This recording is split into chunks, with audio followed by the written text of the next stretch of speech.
Nikki Zimmerman, Rails. Wesley Smith.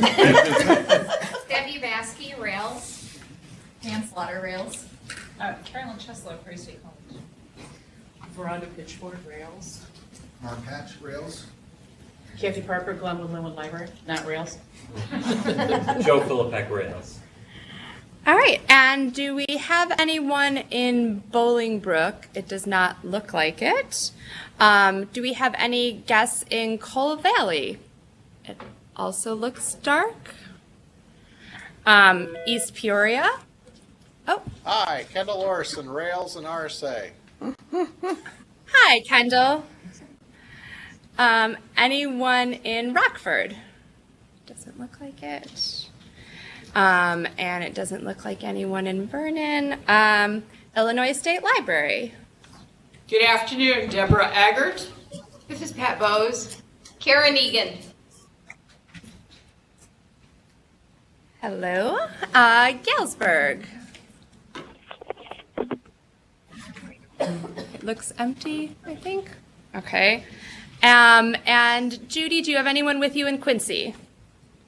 Just me. All right. And do we have any guests on the phone? Okay, wonderful. Are there any public comments here in New Lenox? Any in East Peoria? Or the Illinois State Library? Okay. Then moving on, if I could have a motion and a second for the adoption of the agenda. So moved. Thanks, Second. Paul. Thanks, Dave. All those in favor, say aye. Aye. Aye. And any opposed? And it sounds like we may have had someone that just joined us on the phone.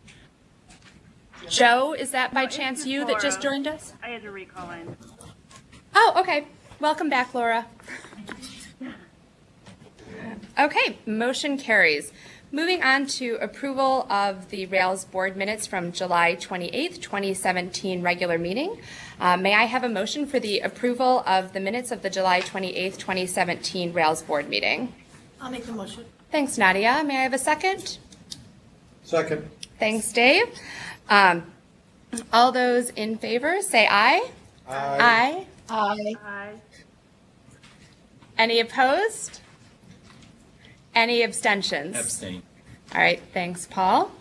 Motion carries. Moving on to our financial report, I would ask that Jim Krieger come up here so that we can see you through all of the cameras for the financial report. Good afternoon. The financial report for the month of July is in your packet. Basically, there isn't too much to report because most of the spending that we do in July pertains to the prior fiscal year and it's booked there. So our expenses are well under budget so far. Our highlights, though, are the cash and investment balance at $12.3 million still represents a little bit over 1 year of our expenditures, so we still have a good cushion. We have not received the $3,962,120 of last year's outstanding area and per capita grant.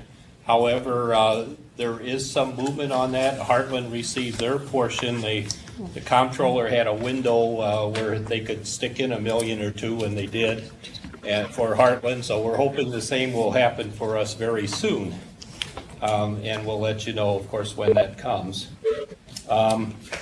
And then, as I mentioned, most of our expenditures are well below budget for the month, but I do want to point out that the personnel expenditures were nearly 10% under budget in the month of July, and much of this savings will continue for a while as we have 2 budgeted positions that were not yet filled and 3 vacant positions which had not been filled, and one of those, the Director of Human Resources, will not permanently be filled because I took it.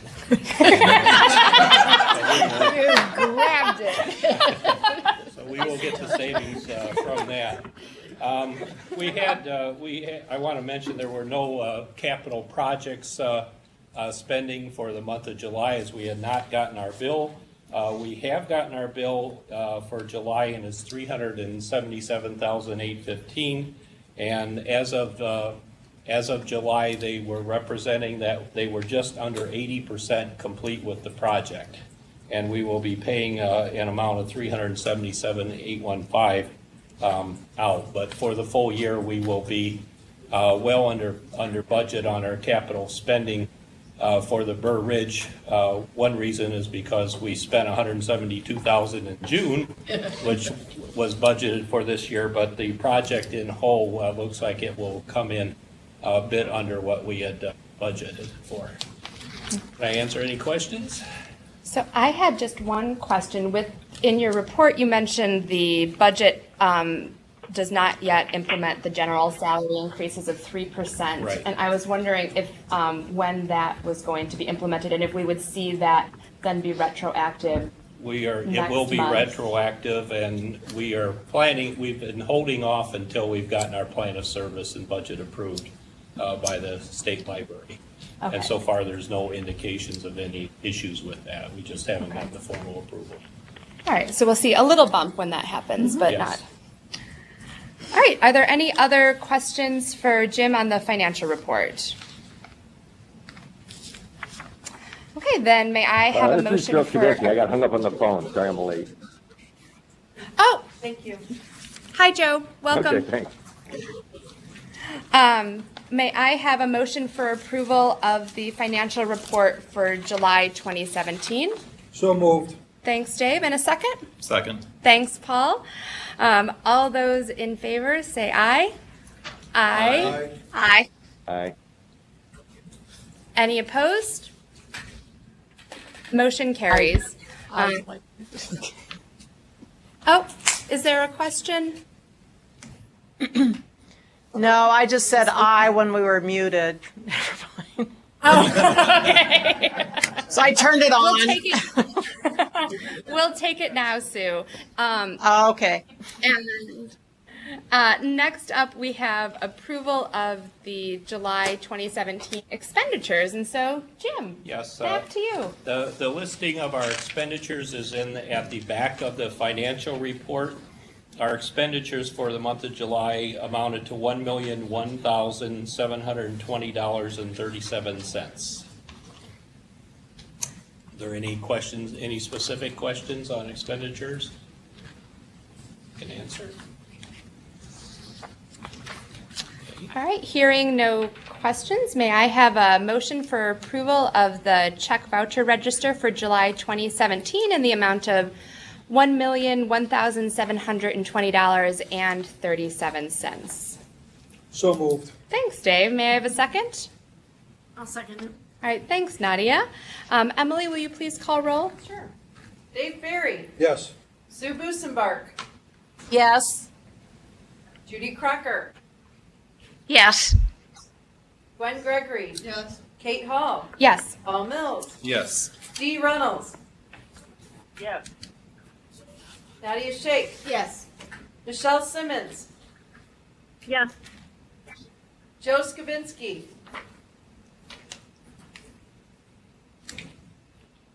Joe, Yes. Muted. Laura Turner, Yes.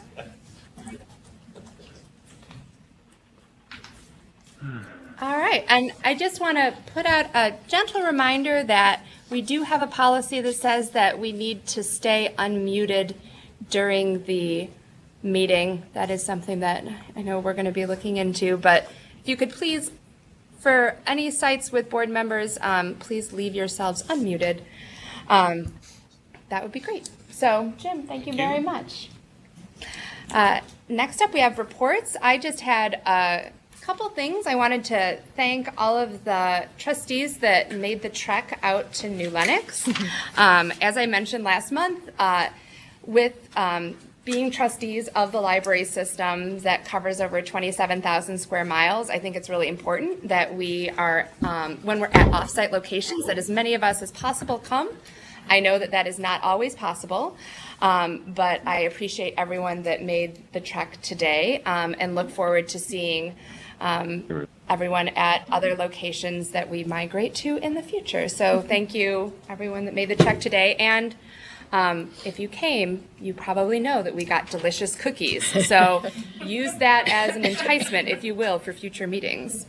I also wanted to note that we've talked about this at previous meetings, but Dee has officially been recognized as an Illinois Library luminary.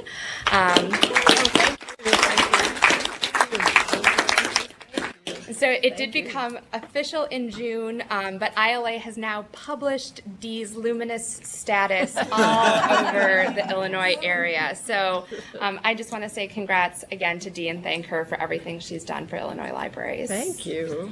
And I would like to point out, if you don't mind, that there is another luminous person in the room. Oh, there is another luminous person in the room. Would you mind standing up, other luminous person?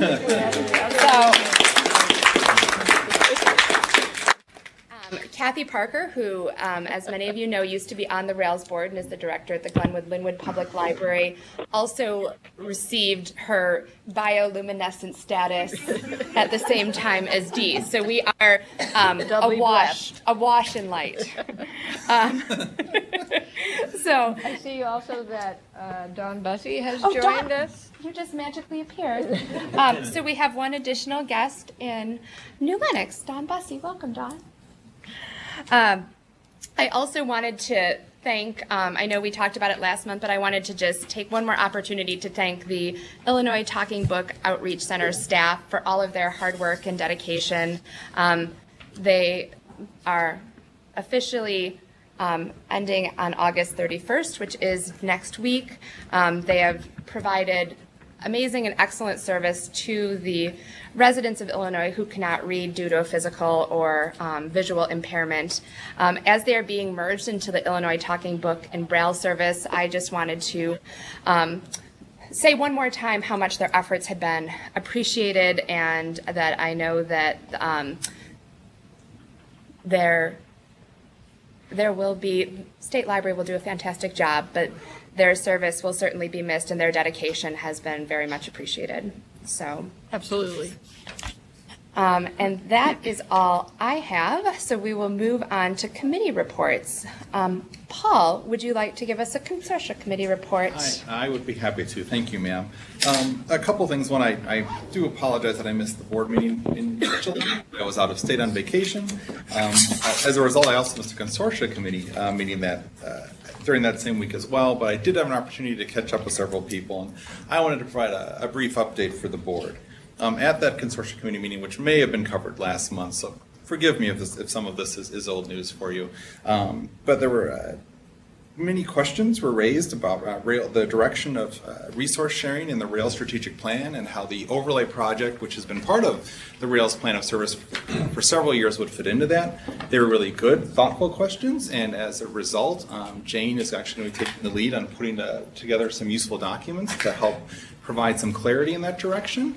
It's also provided, I think, an opportunity for something that Dee and her staff had been talking about in terms of examining the strategic plan to make sure it is still a vibrant, relevant document, particularly in the area of resource sharing. So I think that was a really good output of that conversation. Yep.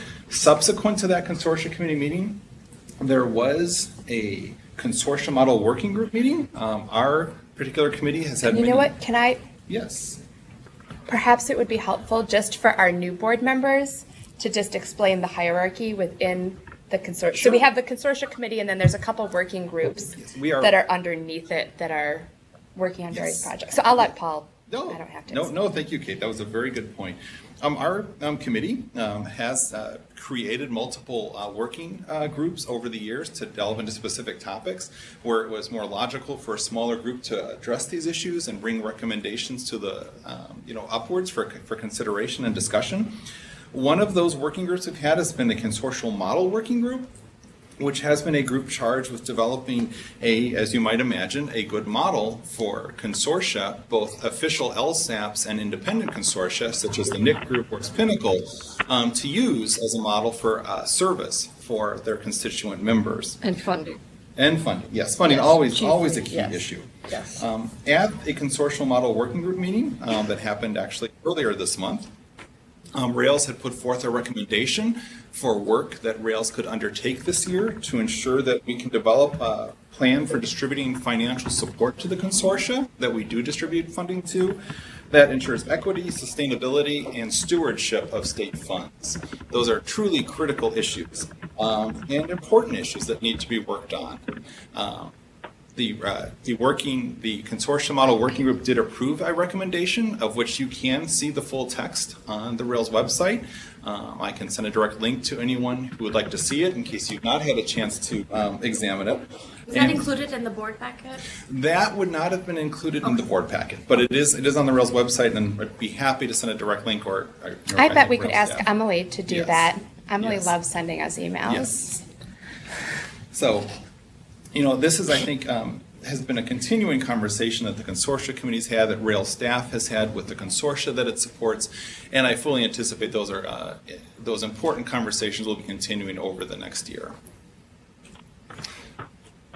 Thank you so much, Paul. You're welcome. Does anyone have any questions for Paul? Okay. Moving on to delivery committee, there was no meeting, so there is no report. And for the executive committee, we will be meeting soon to discuss the appointment of a new trustee as Harriet Zipfel is going to be retiring in a couple months. We have sent out a call for people to apply and received many applications. 24. Yes. Wow. So the executive committee will be meeting on that to look those over and go through the process of appointing a new trustee. So that will be coming soon. Laura, would you like to give the policy committee update?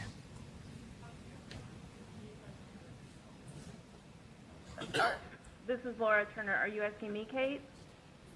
Yes. I don't believe I'm on the policy committee. Oh, this was the committee, Laura, that, sorry, we I met know. on August 11th. It's So very- basically, Yes. the report is just that we're going to be talking about the policy later on in the month, or later on in the meeting, Okay, not this month. For some reason, I thought that was an executive committee meeting. I'm sorry. That's okay. It's all right. You're just on too many important committees. Yes. Well,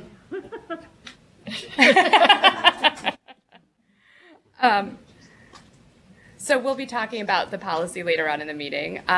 Dee, could you give us an update on the System Membership Standards Committee? Yes, this committee has not met, but I will say that we do have a team of staff that is meeting to look at next steps for the standards implementation and testing. And at some point, we will give you when we have more information, we will give the board a full report on what we're planning. Sounds great. Thank you.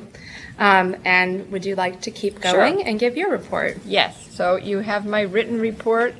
I would add to that I think a lot of you know, but just in case you don't, that I'm going to be away starting next Friday, September 1st, and I'm going to be gone actually the entire month of September.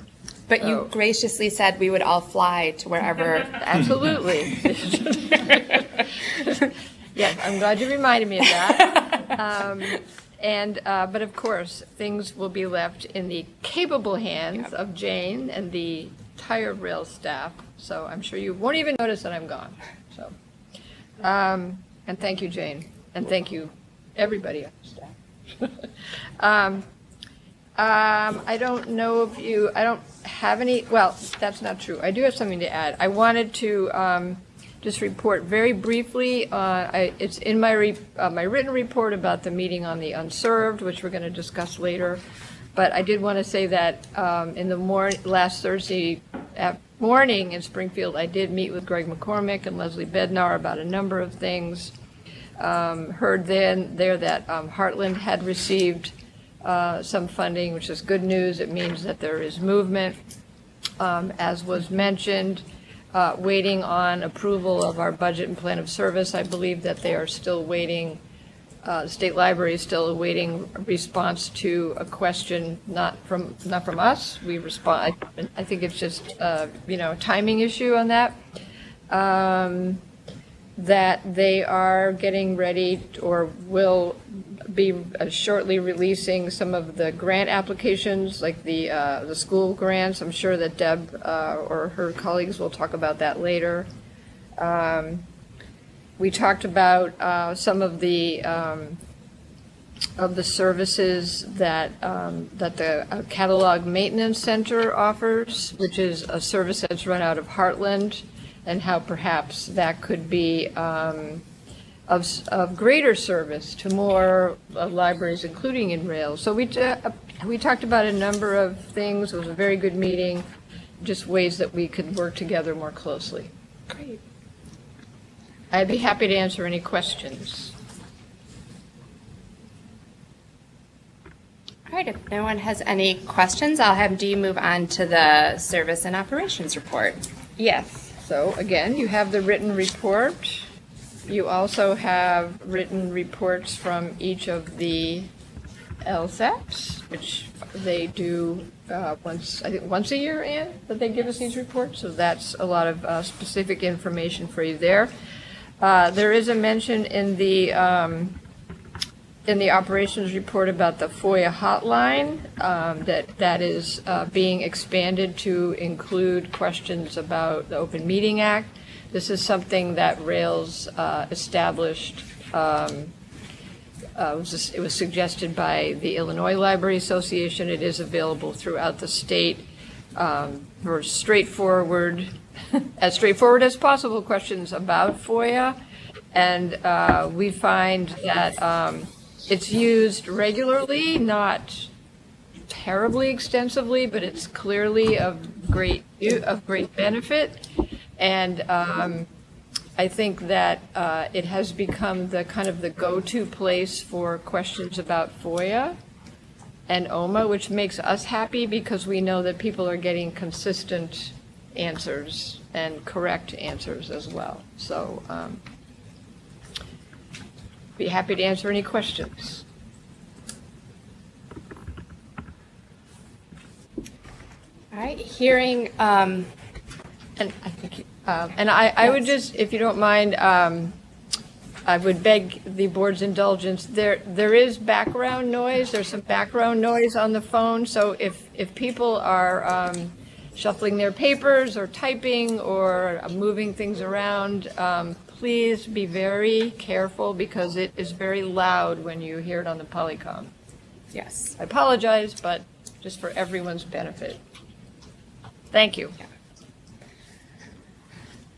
All right, and did you want to say anything else about the LSAP annual reports? We kind of folded those in. I do not. Does anybody have any questions? Did you want to say anything, Ann? You're going to talk about them during your report? Yes, your 2 minutes. Talk much about them. Okay. I will reference them. All right, awesome. Oh. I have my stopwatch this time. I feel like there's dissension in the ranks. Maybe not for me. Okay, if anyone, does anyone have any questions for Dee on any of the reports? All right, hearing none, we will turn it over to the State Library to hear what news they have. Good afternoon. I bring you greetings from Secretary of State Jesse White and Deputy Director Greg McCormick. We have no news about your area per capita funds. You do know Heartland received theirs. We haven't had any news on the one for Rails. And the fiscal year 18 announcements are on hold at this time. As soon as they were available, they will be announced. And as Dee said, the Illinois State Library hosted a successful meeting on the unserved, untaxed Illinois residents, and we have a lot of ideas in which to move forward. That's all I have at this time. Are there any questions?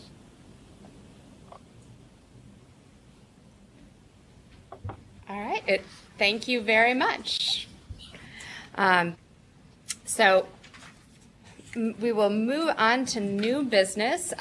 We do have an approval of membership change, and I'll ask Veranda to please come forward to give the report. Yes. How much time do I? Yes. You have as much time as I'm willing to give you. Just kidding. I would like to start with the history of libraries. Yes. How many of you love libraries? No. So you'll see today, for those of you whom I haven't had the opportunity to meet or work with, my name is Veranda Pitchford, and my role is Director of Membership Development and Resource Sharing. So I work, my team, Amanda Masaccio, my colleague, and I, work with libraries interested in joining Rails. We have over 1,300 libraries. Today, the Rails board makes a recommendation to the Illinois State Library as to if a library is ready to join based on our current standards. We always do a site visit to that library to confirm they meet the standards, as is the case with this one. So it is the Poetry Foundation, which is a national group.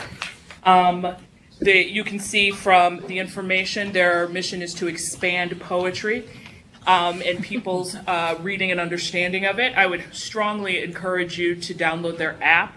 It's a really fun way to explore poetry. The library, I was most surprised on this site visit. I won't go too much into what's in the report, but what most surprised me, it is a collection that is only available on site. As part of the Illinois library standards, it's important that collections be made available to all Rails members, members of the community. This library does that, but the collection must stay on site. I was surprised to find that the primary use of this collection was the general public coming to read poetry during their lunch hour. I assumed it would be research. But they have quite a few people, and their challenge, as you'll see, is that they want to be open more hours outside of that. You know, has anyone been to the Poetry Foundation before? They have. Where is it? It's right downtown. It's on Dearborn and Huron, I think. Yeah, it's It's right around. It's very right near around that, because I looked ALA. it up, because I was wondering. Yeah, Right. it's very near ALA. Right. So in the Gold Coast. And they have a desire to work with more, I say this for a point of reference, with more suburban libraries. To date, they've only worked with Chicago libraries in terms of proximity. They're open to working with libraries on helping them incorporate more poetry in their programming. And you'll see here they run a teen poetry camp and do lots with special populations around poetry. It's very exciting to be there. They have a very open mission and really want to work more broadly to make sure poetry reaches more people. And it sounds ripe for a potential multi-type grant. If they are. Hint, hint, good people idea. listening and watching. Yeah. I was very pleased with Catherine's openness to really spread poetry love across Illinois. Fantastic. Any questions for Veranda about the Poetry Foundation? I was hoping that the report would be in verse. There once was a library from Nantucket. That's not in Illinois. If I could then have a motion to approve the recommendation presented and request final approval from the state. I move. Thanks, Gwen. May I have a second? So moved. Oh, Nope. we'll give it to Nadia. All right, all those in favor, please say aye. Aye. Aye. Any opposed? Great, motion carries. Thank you very much, Veranda. That was wonderfully succinct. Just wait. Next up is board committee appointments. Included in your packet was a list of committees and appointments. Thank you to everyone that I spoke with about agreeing to serve on the respective committees.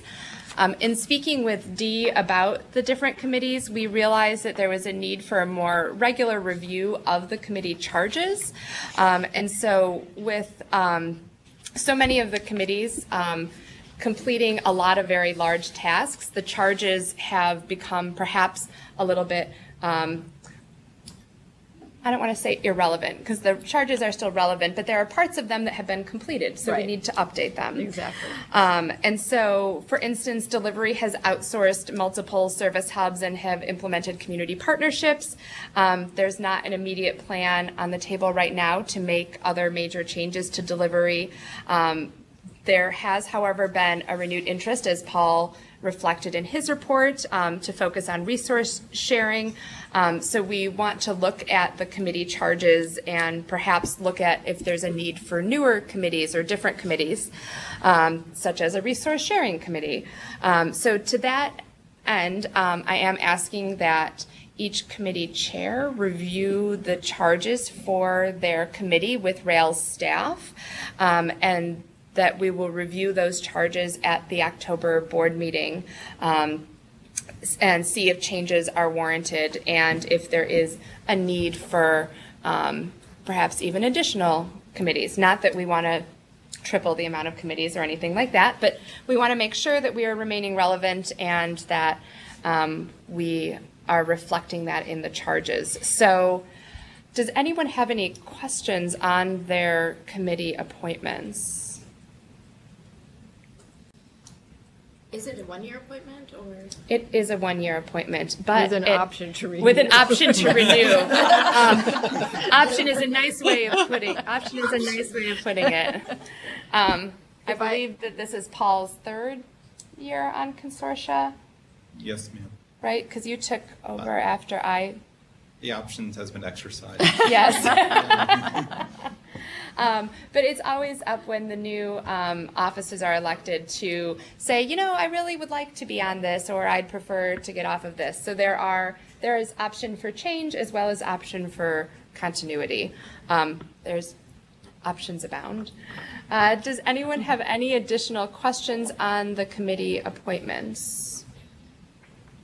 If I could just say something? Yes, please. I would just, I think a really good example of the need to look at the charge is the System Membership Standards Committee, which of course was yes. so ably chaired by Kathy Parker, because that was all about development and research and review, and we are clearly past that stage. We're not done with membership standards, but what is it that we should be doing as a committee with membership standards? So, And we just have one two example. board members, Dave and Christine, who will be serving on that. Right. But we originally started with about 45 additional people from all different library types throughout the state, throughout the system. And is that still the best formula for what we need to do and what should the focus be? That is a really good example that I should have.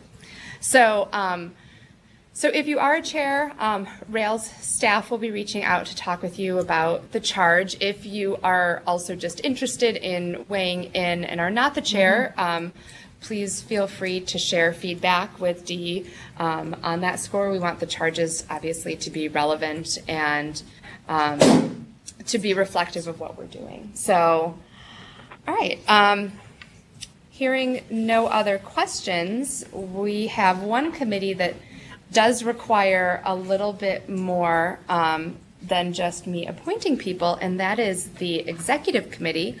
Per our bylaws, this is made up of the officers of the board as well as one member from the board, and does require a vote by the board.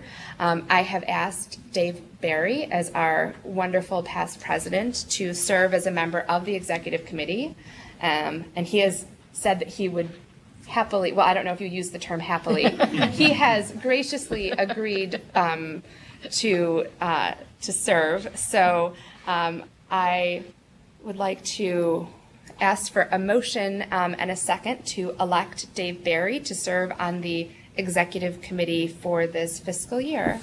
So moved. Thanks, Paul. Second it. Thanks, Nadia. All those in favor, please say aye. Aye. Aye. Aye. Aye. Any opposed? All right, motion carries, and thank you, Dave, for your continued service. Next up, we have the paid family leave policy. There was, I think, just, I'll let Dee explain a little bit. There was, we had a spirited discussion during the policy committee meeting, and one of the things that I know did sneak into there that we had asked to be removed was that the 1 year of service be taken out so that there would not be a requirement for a staff member to be employed by Rails for a specific length of time before they would be able to receive the paid leave. So it's on the first page. Yeah, second, it's the first sentence in eligibility. Yes. So it would still be, must be a full-time or part-time employee working 20 more hours per week, period. That was what the Yes. policy committee agreed to. We're going to discuss this, but we just wanted to clarify what Yeah. it was and that was my mistake. We did have, as you say, a spirited discussion and did make a lot of changes to a proposed policy. So, okay, so let me say that our lawyers, our attorneys have looked at this extensively because it is complex, because it intersects with the Family and Medical Leave Act, which is a federal law, federal requirement. And as I say in my memo, we were initially looking at expanding our leave policy to include, I mean, it was pretty straightforward, include fathers. But then we realized in looking and doing research that there were many other issues that we needed to think about and to really be, we want to be a progressive and inclusive employer. And so this, I think, is a very, there's a lot of great changes here, great for the employees, and therefore great for Rails in attracting and retaining great employees. So the major change is that that people will receive, if they are eligible and if they have an eligible condition or event, 6 weeks of paid family leave, which was formerly only the 12 weeks of unpaid leave that is required by FMLA, and any sick or vacation time that they may have had available to themselves. We've expanded the reasons, the criteria for leave, as I just said, it was very much focused on maternity leave, and we've expanded that. And changing FMLA from running concurrently with paid leave to consecutive with paid leave. In other words, the way that we were doing it and the way that a lot of organizations, companies, agencies, whatever, do it is that if a person, let's just say a person has a baby, and because that's just an easy example. And very relevant. Very relevant. That they, they would be on FMLA leave, which is unpaid, and then at the same time that they're using the FMLA, they were also having to use the paid leave at the same time. They didn't have the option of not using their paid leave or of saving up the FMLA. So we are changing these. So you have the policy called paid family leave. There are other documents that are also here, which are other policies that we are not proposing any changes to at this time. We know we need to look at them. We included them because they're related. The last document that you have is the family in this packet is the Family and Medical Leave of Absence, which is the current policy about how we administer FMLA. Not the last, but it's the funeral bereavement leave is the last. I apologize. We do actually have 3 employees that will soon be hoping to use the paid family leave policy. So there is, in my opinion, some urgency to getting this done. I think we could probably, normally I would never ask the board to approve something like this at one look at it and approve it, but if you feel comfortable doing it, that would be great. If you don't, that's great too. But it really would be important to get it done in September, I think, because the clock is ticking, shall we say. Babies come when they choose. So just, in terms of keeping in mind the needs of our staff. We're happy to answer any questions. I don't know if, let's see, Kate was there, Laura was there, Sue Busenbark was Judy. there, Judy, they're all on the policy committee. We had a really good discussion. Please weigh in if I left anything out or said anything wrong or mistakenly.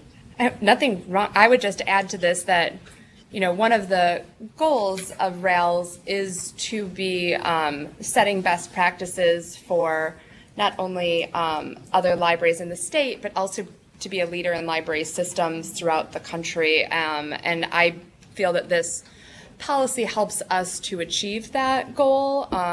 It certainly is not as generous as policies you would see in Europe, but I think that it is moving us forward in a really good direction and is reflective of maintaining, as Dee said, an exceptional staff. So that also, I think, plays into this as well. I should also say that obviously there will be processes set in place in terms of, what is an eligible condition if it's not, birth or adoption or something related. Running out of chocolate. Yeah, needing to take time. there will be lots of process right, Jim?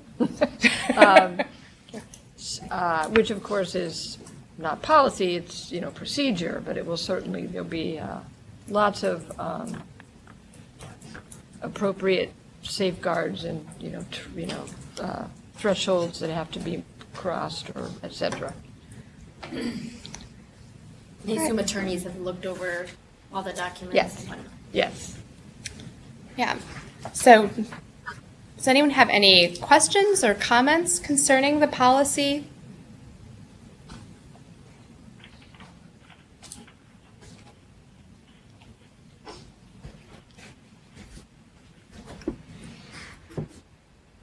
Are people generally in favor of this? Does anyone have any parts of the policy that they have concerns about?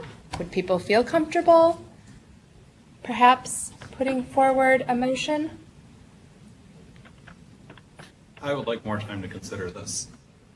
Okay, is there additional information that you would? I really would like some more time to think about it. Certainly, that's just my opinion, but. Okay. Very understandable. There's a lot of Other changes. thought, okay. Yep. All right, do we have people on the phone? Any comments or questions, concerns? In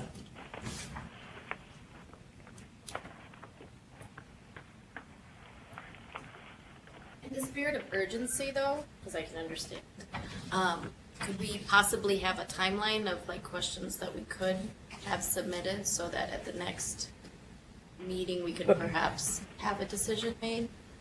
Yeah, keeping in mind that Dee is going to be gone, but Jane will be Absolutely. here and able to. So if we gave people until, say, September 10th, what's the end of that week? That I don't have. What's the date of the board meeting? I guess that would be. Board meeting's the 22nd. Okay. So the packet would go out on the 15th. So we would probably meet on the 11th. That Monday? Yeah, I think that if you send it by the 11th, that would be fine. So would people feel comfortable submitting questions to Emily to compile by the 11th? So that we can look at this and answer those questions at the September board meeting? I think that's fair. Yeah.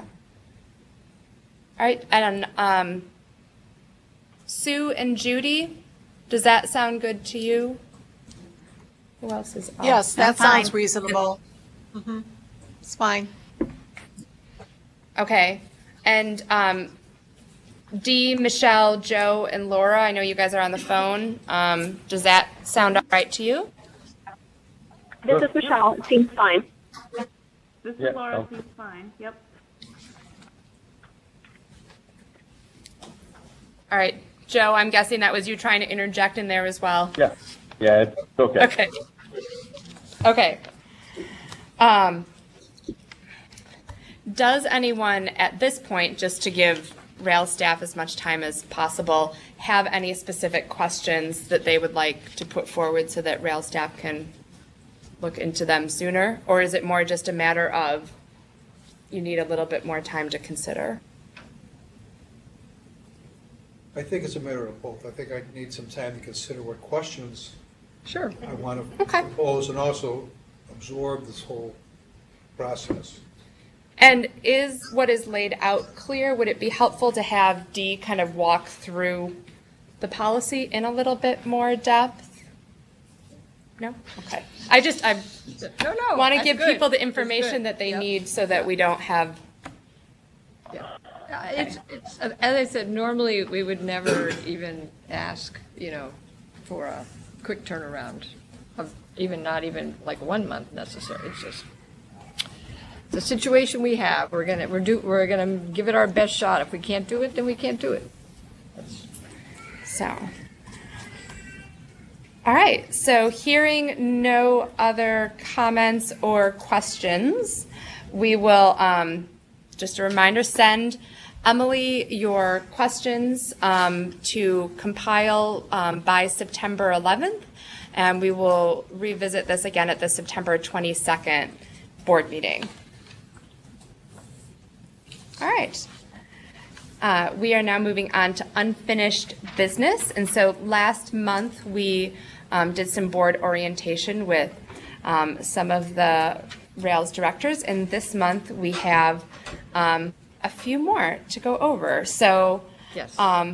do you want to introduce? Who's going people? first? I guess Jim is going first. He's listed Says first. Finance and Human Resources. Yes. All right. Come on up here.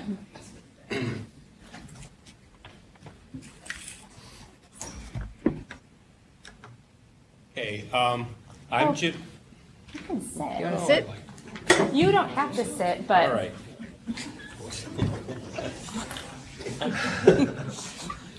I am Jim Krieger, the Director of Finance, and recently added Human Resources to that. I will have been here 6 years towards the end of next week. Oh, happy And, anniversary. Thank you. Of which 5 3/4 of these years was Director of Finance. So first I'll talk about a little bit about the finance group, which I know a little more about. We have 4 people in finance. We are responsible for the accounting for Rails and also the 4 LSAPs that we support, SWAN, Curry Cat, RSA, and Magic.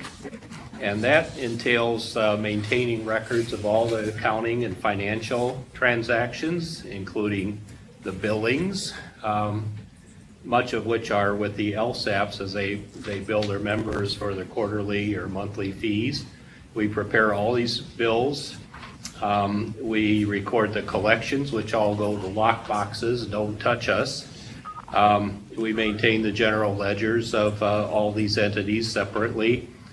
We coordinate the budget preparation for Rails, and we do some assistance with the LSAPs. And we've gotten more involved in the payroll process now, and we do the payroll and banking relationships, and we pay all our bills for both the Rails and the LSAPs. We work with the auditors and issue financial statements, and that's the basic accounting in a nutshell. Human resources, there's 2 people. They're basically, they're involved in several different functions, the hiring and onboarding of people with Rails, the follow-up to be sure they're doing okay and things are going all right. They work with us on the payroll records, of which are considerable, what is in our payroll system. And they do the recording and initial input of much payroll data and employee data. We administer our benefit programs, which are considerable and include health insurance, vision, dental, some 401 or 457 investments, FSA, HRA. So Lots and of acronyms. they are, and we also they also work on insurance claims. And speaking of insurance, we work with two major co-ops on securing our insurance. One is Limerick, which we get our health insurance and related insurance from, and then the other is Lyra, which we have our workman's comp and all our liability and property with. And I'm pretty closely associated with both of these, as I'm the treasurer of each of these entities and on their board. So we have a good relationship there.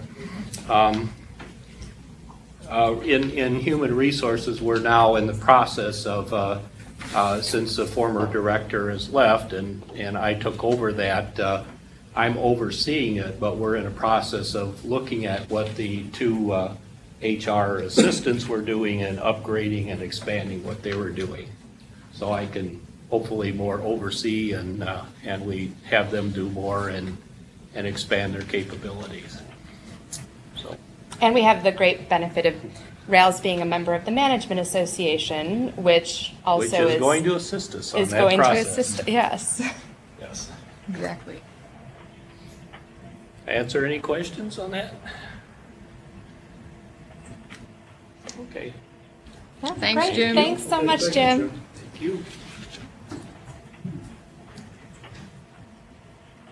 You ready for me? I don't know. I don't know if one can ever be ready. One can adequately be. Welcome back. Thank you for having me. As I mentioned before, I'm the Director of Membership Development and Resource. Sorry, what was your name? Veranda Pitchford. Thank you. Okay. I'm Director of Membership Development and Resource Sharing. I'll talk, working with me in my department, one of my departments. Mine is one of the open positions, ebook trainer coordinator. And so we're looking to refill that in a little while. So currently I want to start with membership. Dee mentioned the work with the standards. Right now we work with standards that are present in administrative rule in the Red Book, which are very basic and minimal as they apply to the whole state, which was something that needed to happen during the merger. Our office works with what I call facilitating cooperation with a lot of the standards in administrative rule. So the standards as they are sometimes makes it difficult for that facilitation of cooperation as they are at a very basic level and often do not have the opportunity to support a library's ability to resource share, which is in some way required for public libraries specifically. They all have to participate in reciprocal borrowing. And I'm happy to share more with you afterward. We also facilitate cooperation around the interlibrary loan code as it relates to all types of libraries. I mentioned before we have about 1,300 members. I hope 1,301 after the state library. Hopefully if the state library makes a recommendation in our favor. So at the very heart of what libraries do, all types of libraries, is ensuring that people have the resources they need for informally or formally do what they need to do. And we have an intricate network behind the scenes that supports that in all types of libraries, which interlibrary loan is at the basis of. And roughly defined, that's a resource traveling to another site to serve that person. The question for those of you who are affiliated with public libraries that we have quite a bit of visibility for is how we work with ensuring untaxed residents gain public library service. Because there are 412 public libraries within Rails, and oftentimes it may not be clear if the rule is that a person, untaxed resident, goes to their nearest public library that is within their school district, and sometimes that could be as many as 5 public libraries within 3 miles of that person.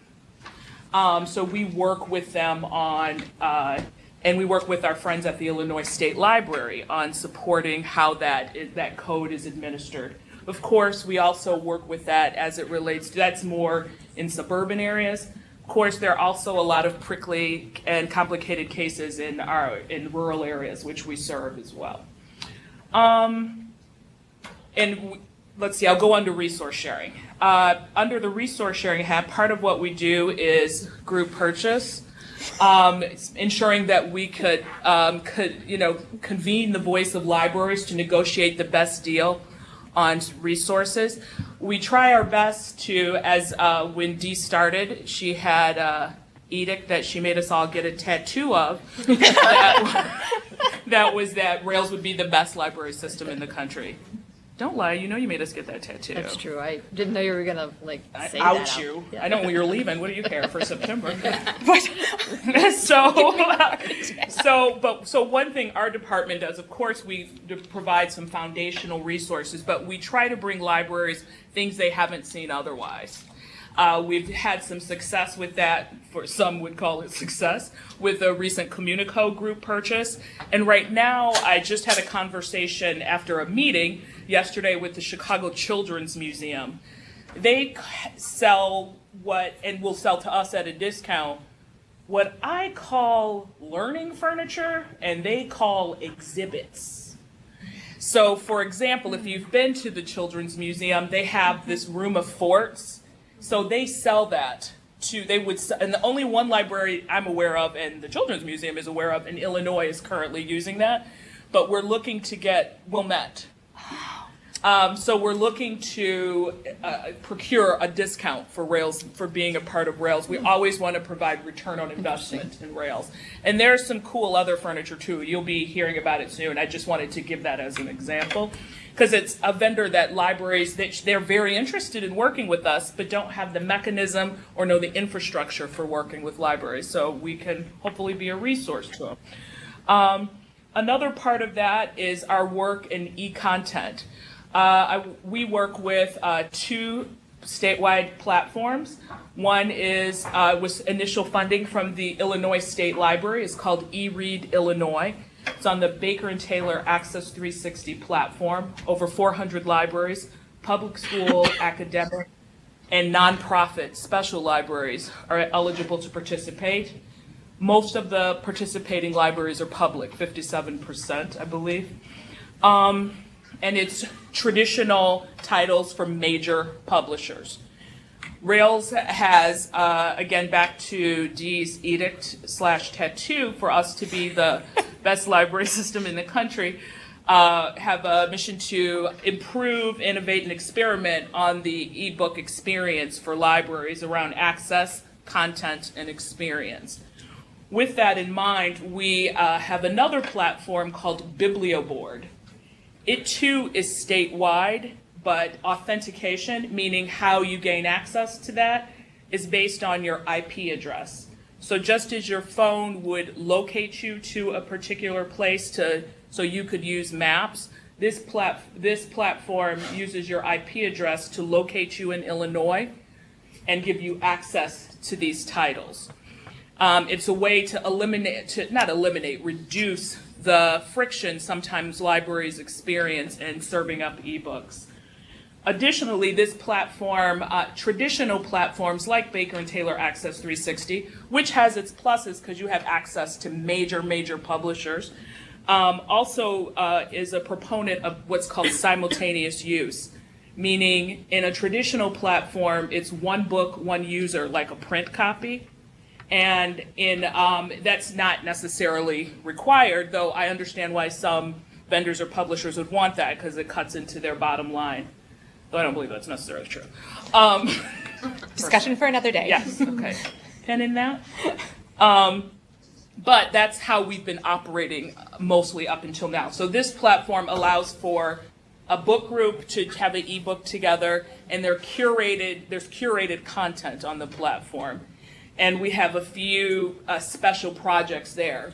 We're hoping it helps schools resource up e-content in their place, especially because lots of times classes will be reading something together.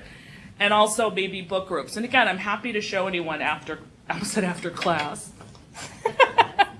After my mean teacher was me. No.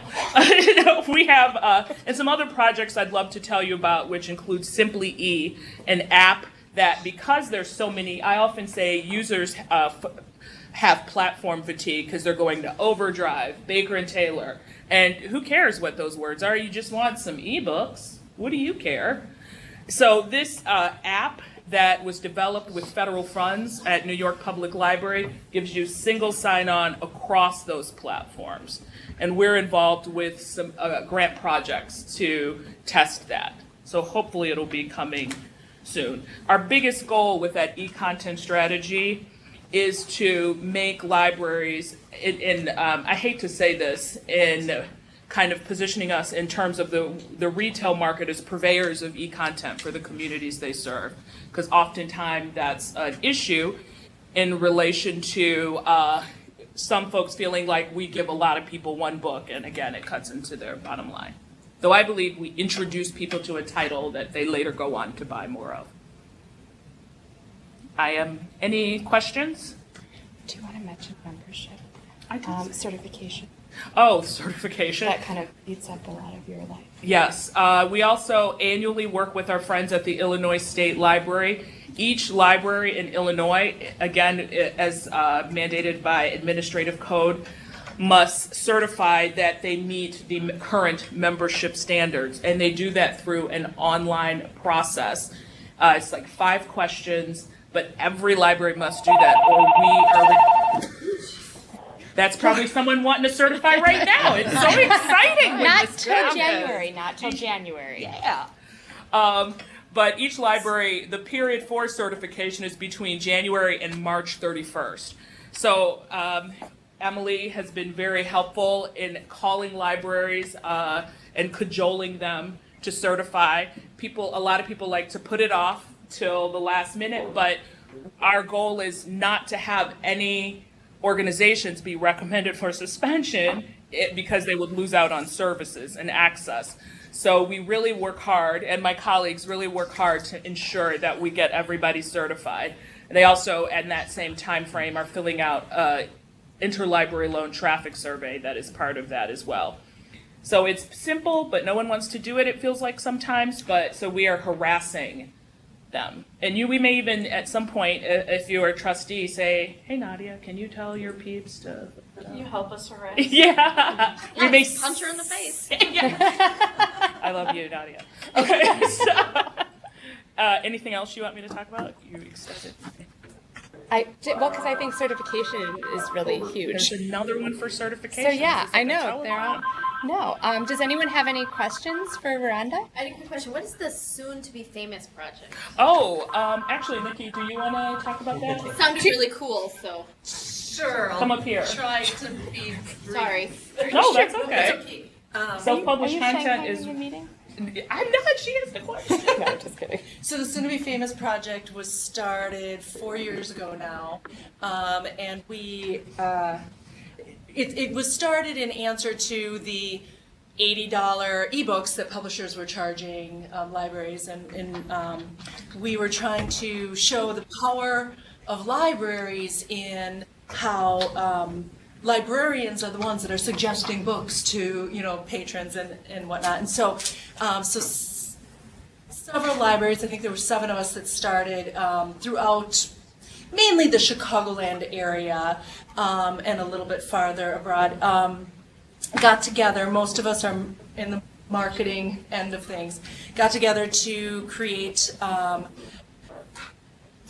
of this American Idol type process, specifically for self-published authors that were Illinois residents. that are adult fiction. Yes, thank you, adult fiction. So, so what we did is any library throughout Illinois can participate, and really participation for the library is just simply working with a patron who comes in, who is an author and says, oh, I have this book and I want to, submit it to the Soon to Be Famous contest.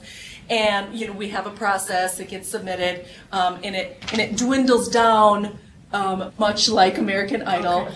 We use librarians, degreed librarians, as our judges. So we have a rubric, they start with reading, several, and it gets down, and then usually it's launched around October during National Library Week in October, and then that's in Indie Author Day. Indie Author Day. I like getting my, and then the winner is announced in April.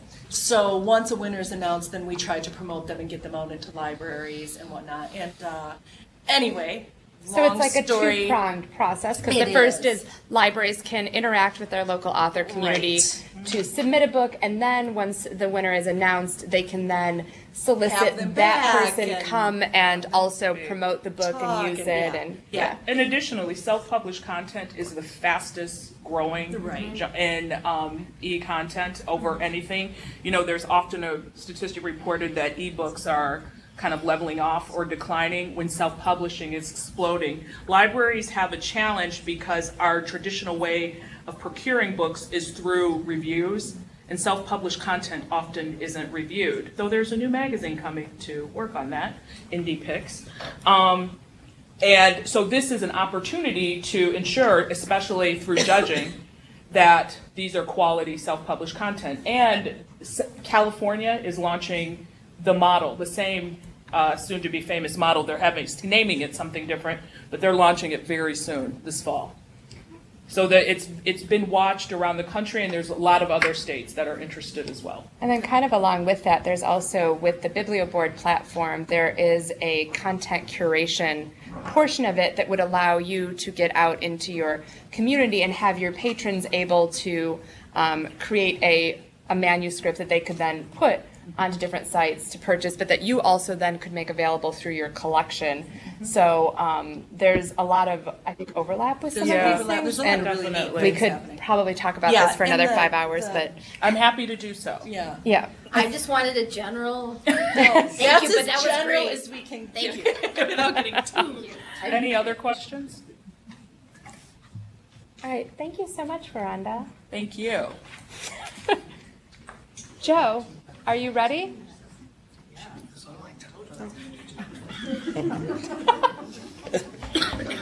Your time is your own. You don't have to worry about Veranda taking it. I was just gonna say. No, it wasn't meant. I didn't mean. I just meant he gets like we're starting the clock over again. It wasn't like a. Yeah, that's not what you said to me. Gosh.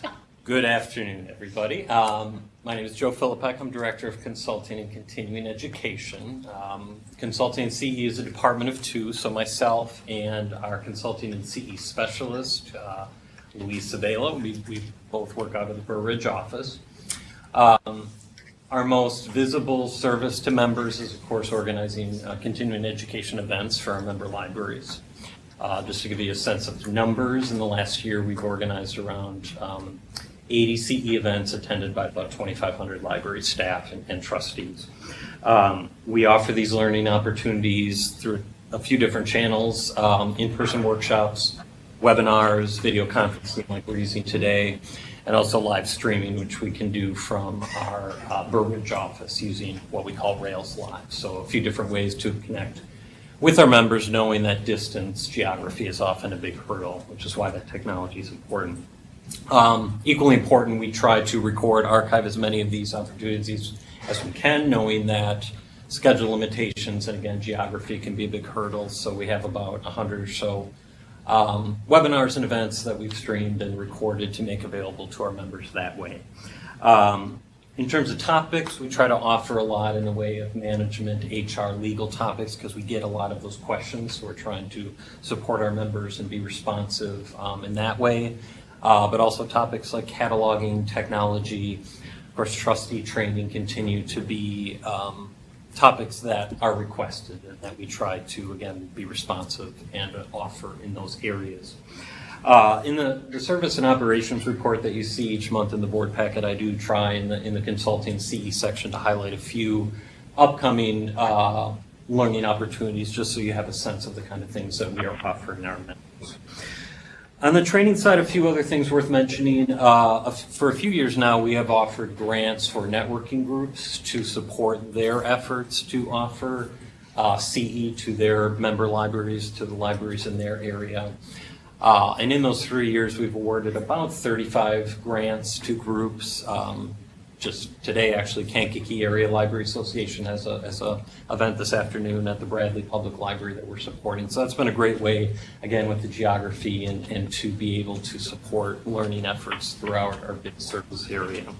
We partner with the state library to offer professional development hours for our school librarians, the hours that they need to accrue. So we about every month, every other month, try to offer something in which our school librarians can take advantage of and receive credit for those learning opportunities. So it's been a nice partnership with the state library to be able to do that. In this past year, Directors University was a big training initiative.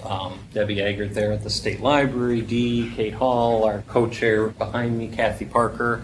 We're all involved with making Directors University a reality, which allowed 60 newish public library directors to go down to Springfield and take part in 3.5 days of pretty intensive director training. So something that we really, I think, was successful. Something that Joe is being very humble about, but which he did All the work. all the work. He was the one that made it. I mean, really, he was the one that made it all as fabulous as it was. I disagree, but it was a team effort. Sounds like a boot anything camp. good thing, right? It was. I mean, It really- was. It was and very. And Yeah. I should say, it was modeled off of the statewide Public Library Management Institute, also known as SPILME, which was offered for many years through the state library, and we just knew that this was a great need. So we definitely want this to be a yearly opportunity for what is always an influx of new directors. And then, as I think you heard last month from Dee regarding trustee training, our offering of the Trustee Academy, short takes for trustees, and occasional trustee workshops, again, knowing that that is a big training need. So that's kind of the CE side, and I'll just briefly say consulting. We try to work with organizations and consultants who can provide consulting support for our member libraries. Probably the most visible example of that is our work with the Management Institute, again, supporting libraries with their kind of HR and sometimes legal needs. So we've had about 50 libraries take advantage of our discounted membership program, so they have access to those HR resources through the Management Association of Illinois. Dee already mentioned the FOIA hotline through Ansel Law Firm, and we've also worked with different consultants on digitization consulting support and also on E-rate consulting support. We do also maintain a consultant directory on Rails website, so as libraries are looking for consultants for a particular, they have somewhere to go to get ideas of who might be able to support them. And I'll close by saying, as you know, if you were here last month, that the kind of staff training and development component is now part of my gig. So what I'll be working towards is finding ways to offer our staff more training opportunities. I think not just in the areas pertinent to their job and to our field, our industry, but also as we hear really every year around our staff learning day, that people want to know better what Rails staff do, what the other departments do, and understanding the kind of scope of Rails services. So helping our staff to understand that. So that is my... Isn't there a new portal that you just launched? Oh, that- are you talking about the policies page? And well, that credit for that certainly goes to communications and Brian Smith, our webmaster, for putting together a sort of repository of policies. The Directors Forum alone on the Rails website, so much is shared, so many directors and other staff at libraries saying, here's our policy for this, that, and the other. To have one place where that is all structured and you can easily find example policies, I think will be very, very useful for staff. And a more passive way of doing kind of CE and sharing and networking. Mhm. I guess Yes. in my head that was you. No. I'm sorry. No. Sorry, Debbie. No, no, Sorry, no, no. Mary. Mary isn't here. So. Mostly Brian. Yeah. Brian gets credit for that. So, any other questions or anything? Okay, thank you. All right, thanks so much, Thank Joe. I think I actually saw you at one of the Rails trustee You did, yeah, events. I was in the front row. That's right. And last up, we have Anne, who also, we're starting the timer again. I don't want to say so, I don't know what. Mark is watching me. I might. Oh gosh, Mark is actually timing. take 2 minutes of D. We want to send our That birthday would be girl great. home on time. So. Okay, so I'm Ann Slaughter. I'm the Director of Technology Services here at Rails. So my job has kind of two major components. One of them is IT, kind of internal organizational technology for Rails. And then the other side is LSAPs and consortia. So on the IT side, our IT department is led by our fantastic IT manager, Wesley Smith. He and I work together on kind of technology strategy for the organization, and then he leads his staff in providing support for our technology infrastructure. It really covers our entire service area, all 5 of our service centers, as well as all 13 of the libraries plus the Illinois Library Association headquarters that house Polycom units like this one. And they provide all the desktop support for our staff, with an emphasis on people being able to work while they're on the road, which happens all the time, as well as remotely. We do have people who work from home regularly or travel between service centers or other meeting locations. We also have a rack in a data center in Springfield that houses our disaster recovery solution, where all of our technology services replicate in the case of a disaster striking our data center in Burr Ridge, which they also maintain and which hosts not just Rails internal technology, but the ILS technology for all of our and related technology for the LSAPs, which I will get to in a moment. They also spend a lot of time seeking innovative new solutions to do for better ways to do things we're currently doing, as well as take on new projects, such as the fact that we need to identify a replacement for our L2 platform. So that's a project that we're going to be working on across the state. Exactly. So that's kind of a big project for the upcoming year plus. So for people who are not familiar with L2. L2 is the web-based platform that I think you probably all interact with, whether you necessarily realized it or not. It is an event and meeting room scheduling calendar that our member libraries use a lot for CE, as well as a membership directory that we, as well as the state library and the other library systems, really rely on to do many things. So moving on, I work very closely with our 4 LSAPs, as well as the rest of the consortia in Rails. LSAP is a fun acronym for Local Library System Automation Program. We provide direct support to all 4 of those groups. They are Magic, Prairie Cat, SWAN, and RSA. They serve collectively about 370 libraries across our entire service center. We have contractual relationships with their board to provide a variety of services to them that the distribution of which our support is guided by a formula that that assembles various components about their organization's activities. And for the 3, well, let's see, it's complex. SWAN employs their own staff and is housed in their own location, so we give them financial support. The other 3 organizations are staffed by Rails staff, and they're housed in our facilities, so most of our support to them or all of our support to them is in kind, which means that we have many Rails staff who do great work for the members of these ILS consortia. Working around my 2 minutes that, I don't know, maybe I've exceeded already, I want to direct you to the reports that we referenced earlier in the meeting that are in your packets. The annual reports from all 4 of the LSAPs highlight the projects they've been working on and kind of what Rails support does for them. Can I ask a question? Yes. Like the migration, because Carol Stream is a part of the Magic, the migration to Swan. What happens now that that migration has taken place? Question.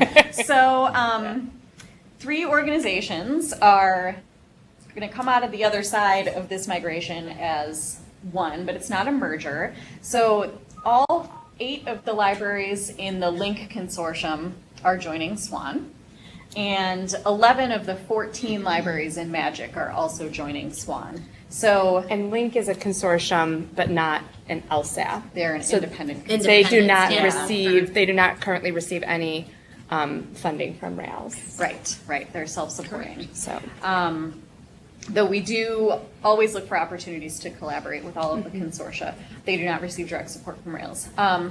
So, SWAN is gaining 19 new members, and after the migration is complete, currently scheduled to happen in May of 2018, Magic and LINK will formally dissolve as organizations and distribute their reserve funds back to the libraries. and then in June of 2018, the contracts with the 4 LSAPs are coming due. So Anne is going to be working. I mean, that's part of this whole. Absolutely, yes. Those contractual relationships. We are in the 3rd year of a 3-year contract, which means that we're going to put a lot of work over the next year in towards our support to these LSAPs in fiscal 19 and fiscal 20. A lot of that work will be guided by the work of the Consortial Model Working Group that Paul talked about in his Consortia Committee report. We are in the process of beginning to rework how these contractual relationships are structured. So I know you'll be hearing a lot more of it. We're just kind of hitting the ground with first of all, formalizing how we will support these groups in fiscal 19, and then developing and moving forward with a new model for fiscal 20, which will be not so, the contracts right now are intergovernmental agreements between us and each of those organizations, and we're going to move towards a grant model where they'll apply ahead of time for the funds, and we will distribute money and in-kind services. So if you look on the website under the committees, there's all the documentation from the Consortial Model Working Group with the recommendations. And so essentially Rails applies for a grant every year, essentially. And that's our plan of service. And so to try and be more consistent with what we're doing at a system-wide level for these different other funding models, and kind of taking it so that those are all being handled in a similar fashion. I don't know if I said that in a way that made sense, but I think it's a good analogy to draw. Yeah. Yeah. And, you know, with that support being based on our goals of stewardship, equity, and sustainability. And, you know, as we all know, our finances are subject to what's happening at the state level, so we really want to be able to kind of crisis-proof the structure of our relationships with these organizations as best as we can. If people have questions, who should we direct them to? Because I've had a couple of questions already directed at me with what's going on Magic, Swan, and should I direct them to you, Paul, or? I'd be happy to take them. You know, I suspect most of the questions probably would have come from either consortia that are members of the committee, because every LSAP is represented in the committee, as long as I think every independent consortia actually does have representation this time. Sometimes there's fluctuation in membership there, but I'd be happy to take them. My contact information is on the Rails website, and I'm fairly new to it, so I Sure, was like, that's fine, yeah. I'm going to go to the meeting and I'll find out. So, Yes. okay. Yeah, and I think Anne is also a great, Paul there are a certainly few of has us. a depth of knowledge as well, but I think Anne as well, because she is in charge of all of the LSAPs and also has been intimately involved in the Link Magic and Swan. If it's, Yeah, when if this it's started, I happened compilation. to have been serving as the interim director of Magic.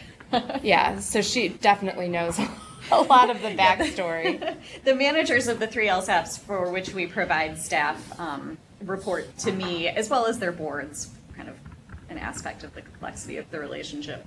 But yeah, you can feel free to reach out to me and I can direct your question if you can't answer it directly.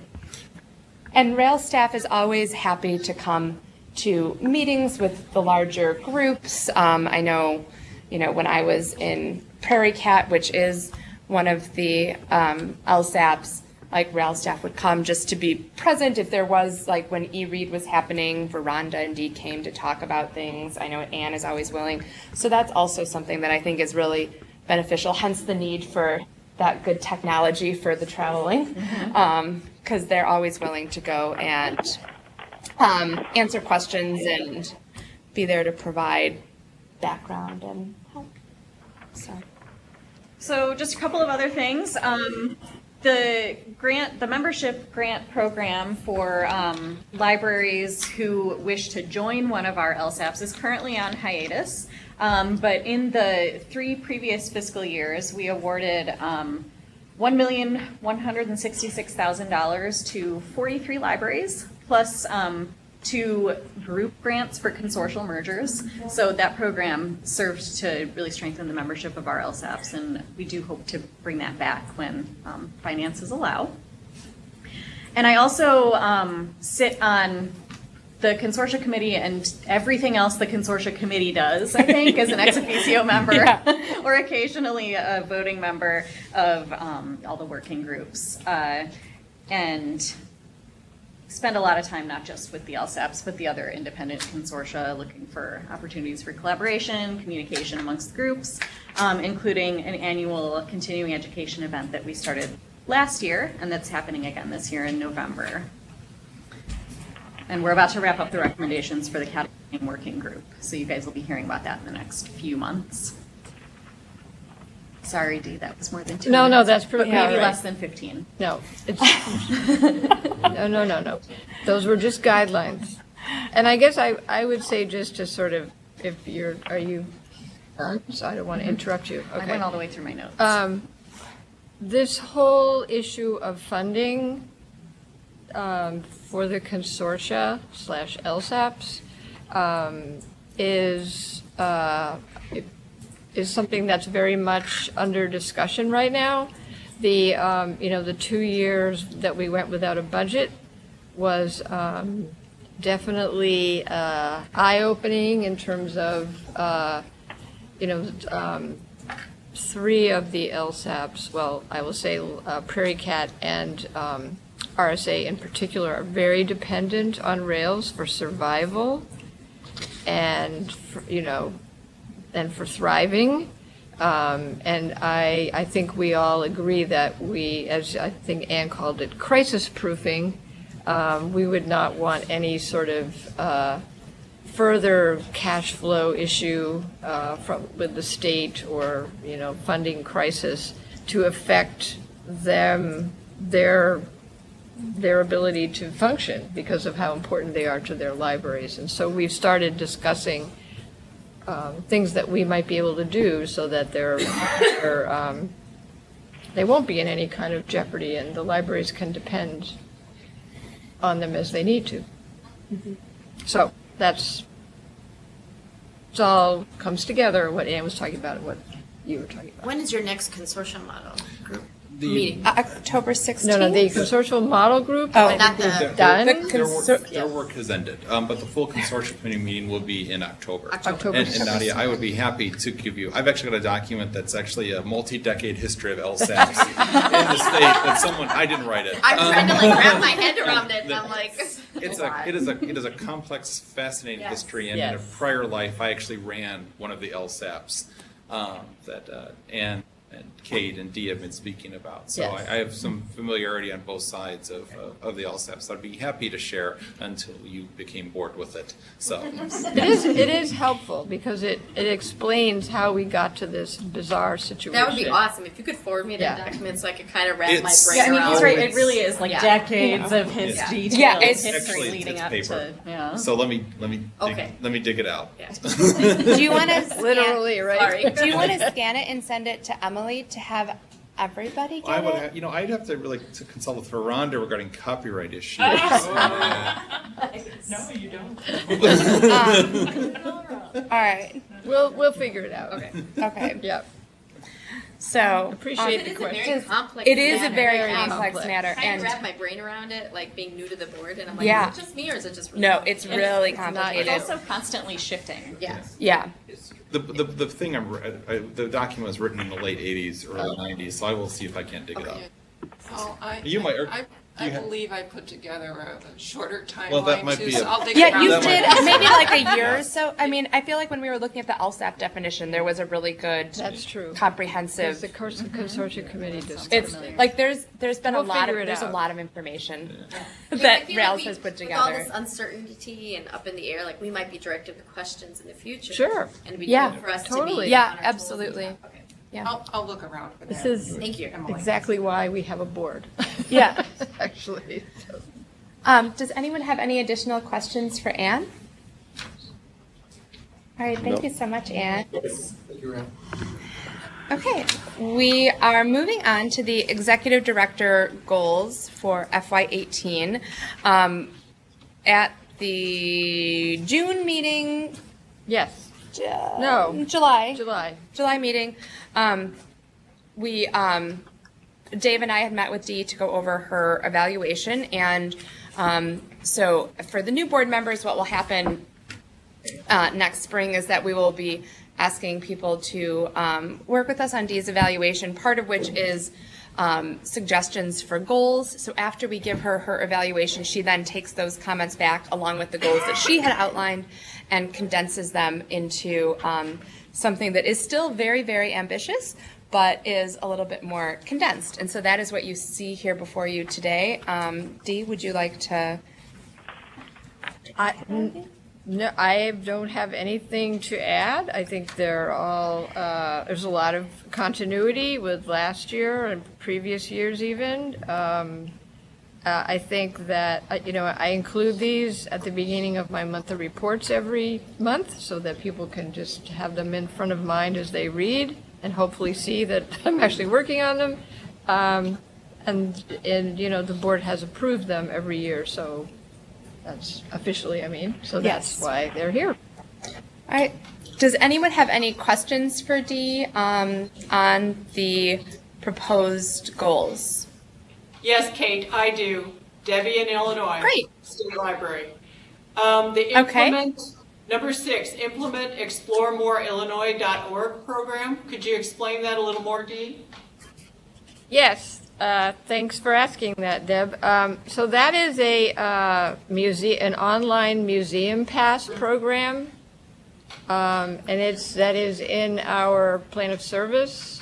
And we've been working on it for about 2 years? Yeah, we've been working on it for way too long, but it's starting to come together, and it's an extremely affordable online program that would be available to all Rails member libraries, and we think also we will be able to work with the Chicago Public Library on this, which is Slowly. yeah, they're interested in potentially beta-ing this. It's a program that we've been talking at member updates about it now for a number of months. It's a program that is currently in effect it exists in California. It's called Discover and Go. Is that right? Discover and Go. They started it like a few years ago. It's very robust.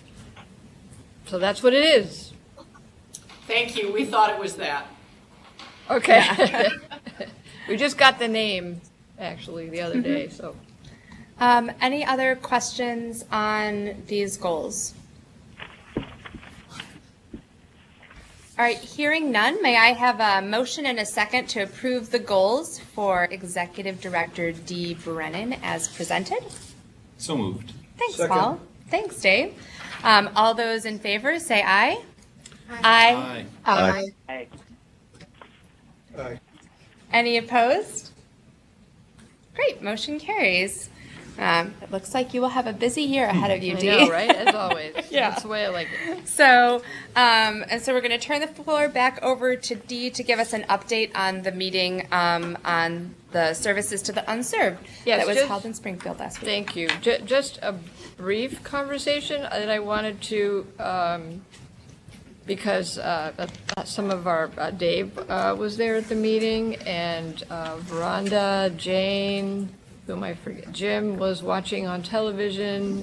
Number of people were there, so I just wanted to be sure that if anybody wanted to add anything into this. We did have a very good conversation, as Debbie referenced earlier, regarding services to the unserved, untaxed residents. Learned, that there are the largest number of unserved residents are in Cook County, which is kind of amazing, I guess, until you really think about it. There are just a little over 1 million unserved. I did put some of this in my report as well. The State Library is working on an FAQ. There was an interesting program that we learned about that's happening in the Effingham area, called Reader's Bridge, where it's a donation program for that sounds awesome. purchase, paying for 90%, I think, of a library card if somebody or a family can't afford it. Warren County is interested in doing a demonstration project. They have a town, one of their village library, one of their branch libraries is in the village of Alexa, which is actually half in a different county. They're kind of, I don't know if it's exactly half, but partially in a different county and unserved, untaxed. And so it would be very beneficial to them and very interesting for all of us if they were to begin serving all the residents of that community and just to see what happened. We're going to do a survey of community colleges about services that they offer, because community colleges do cover all of Illinois, libraries do not. So I think we're making some good progress. I don't know if anybody else wants to add anything. One thing I picked up, there's so many different, depending on the population, there are different challenges that have to be addressed. Yep.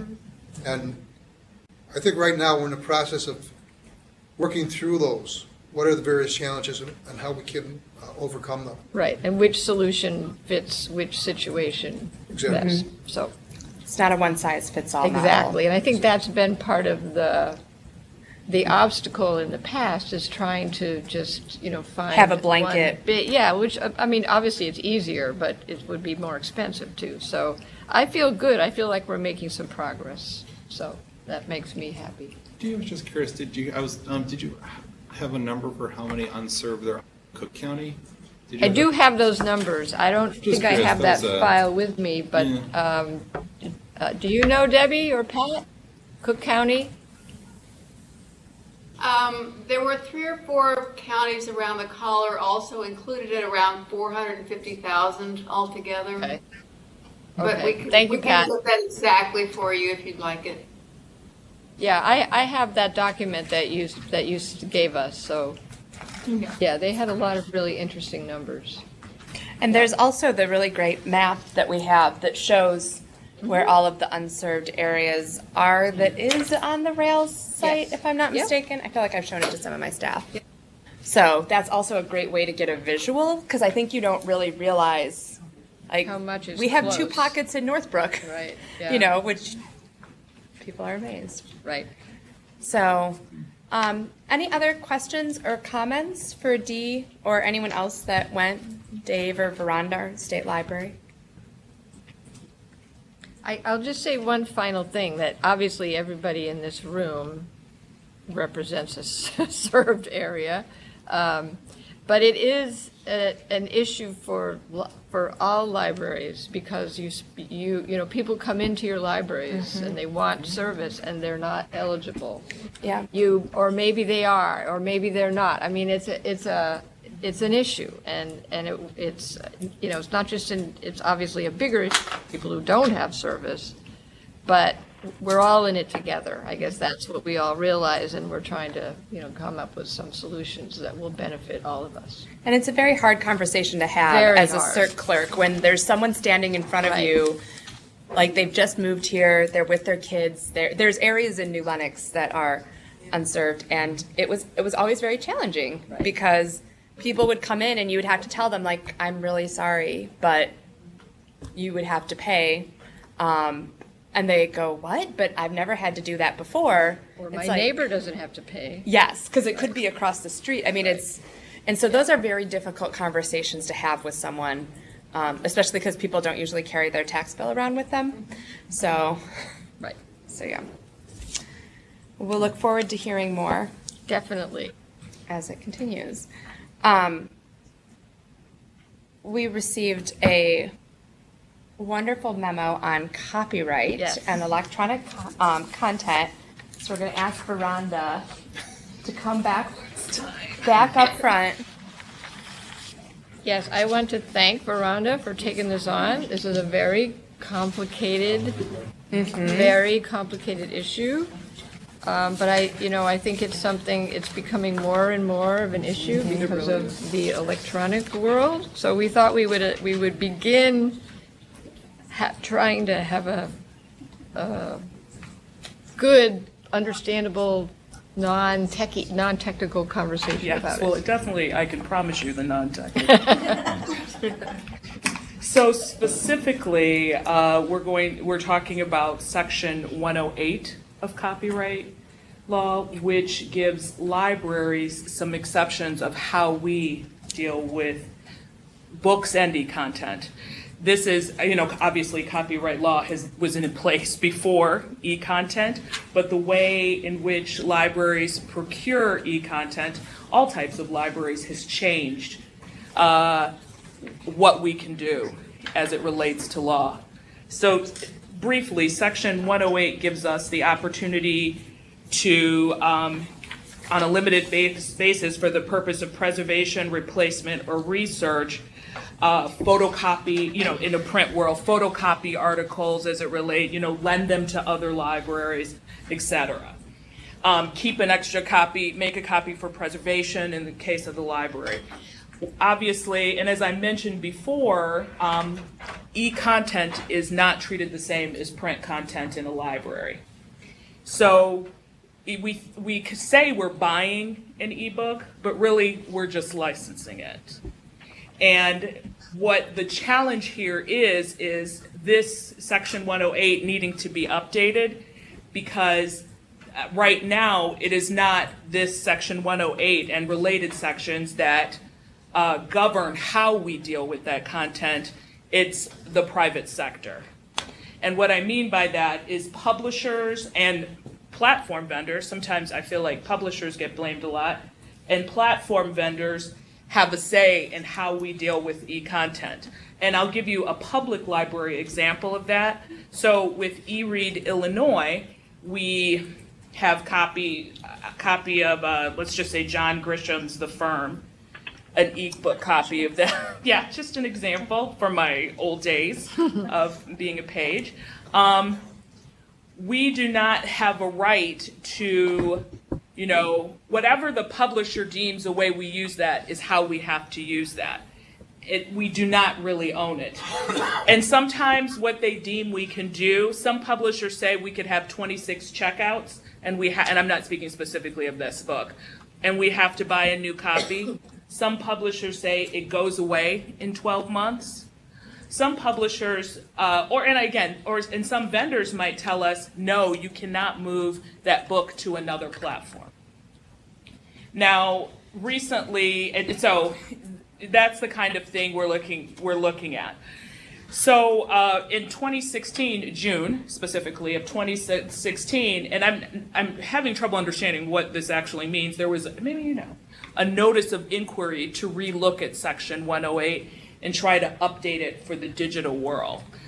And again, you know, I'm not saying we should have the same rights as you would with a PDF attached to an email. You can just send it to whoever you want, but there needs to be a new way that we can work together so that libraries can, for the public good, provide access to some of this e-content, which in some cases, it's the only form, it's born digital, so it's the only form in which we have it. And who's to say what will be born digital in the future?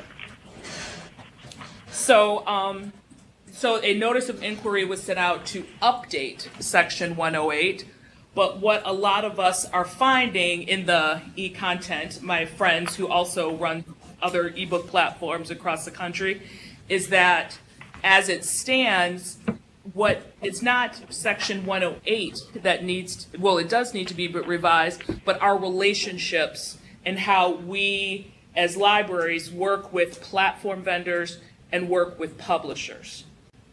So, because the law is not currently in line with how we do that. So those relationships are, and I'm calling them relationships, we're just buying stuff from them, but is what needs to change. So that's the biggest thing about it. There are, and I didn't even know this till I started doing this research, in Section 109, as I understand it, furthermore states that in a print variety, how further information about educational use, which includes the opportunity for multiple use copies in a classroom setting for a nonprofit educational institution. I mean, I think a vendor would probably have me knocked off if I told them that, if I told, I don't want to pick on a particular vendor, that I have a right to these multiple copies.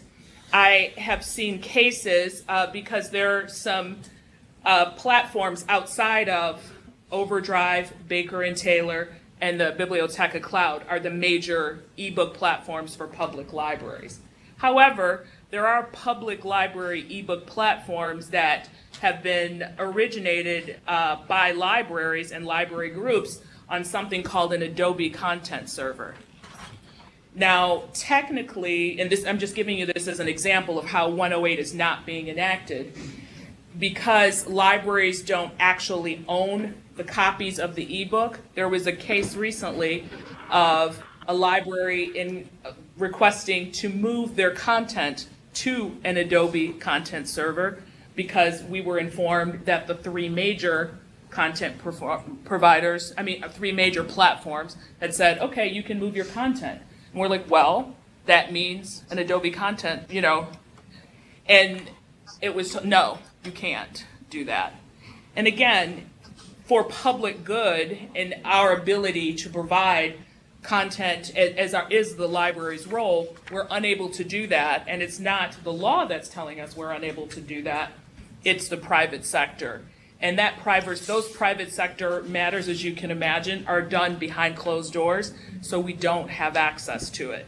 So in talking with people who do more of this than I will ever do, the system is broken, and we need to work together to address the infrastructure outside of this law, I would say.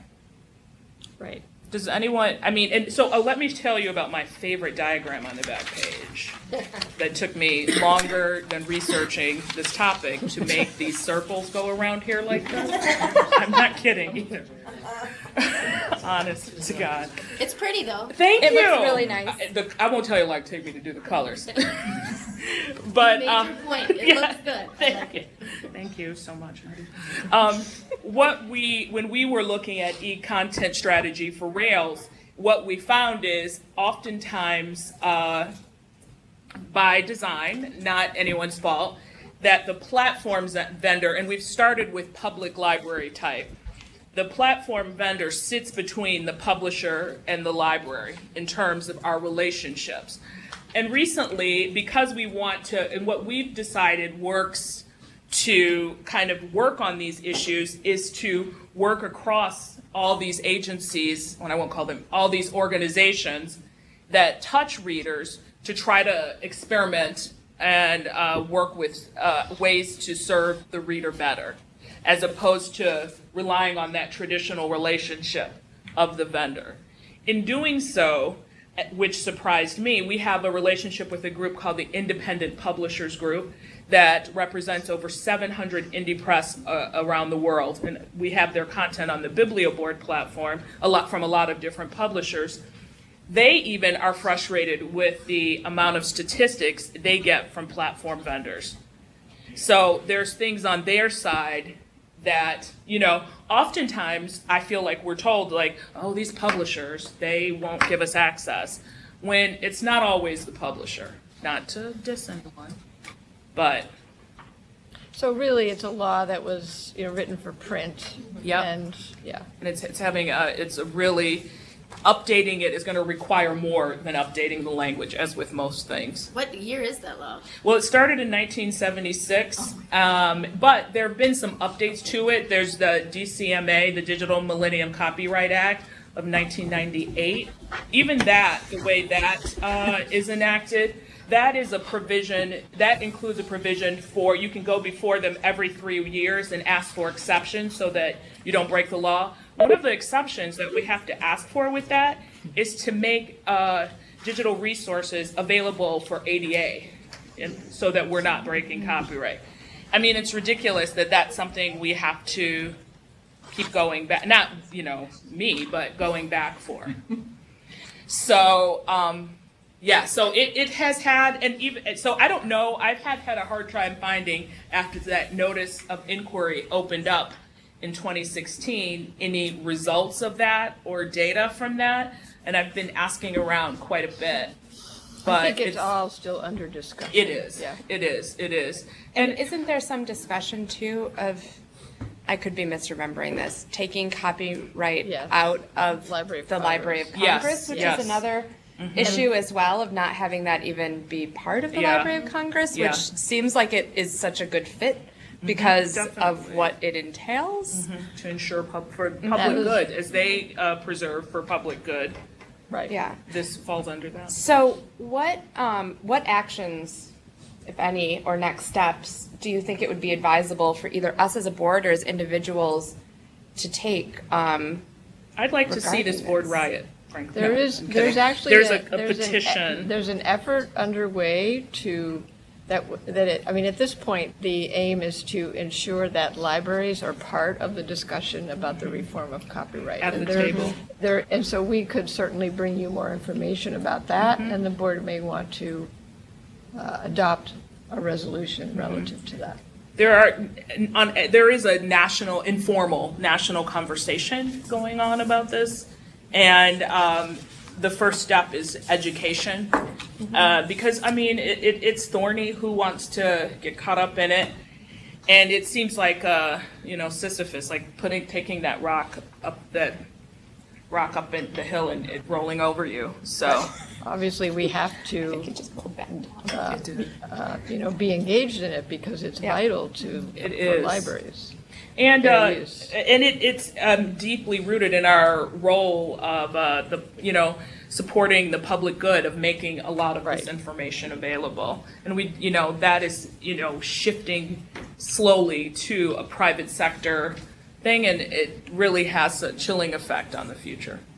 So I would say that we can bring you more information and we can have further discussion about that. I think that sounds great. Okay. And I'm happy if anyone wants to reach out to me afterward. I'm happy to talk more about it.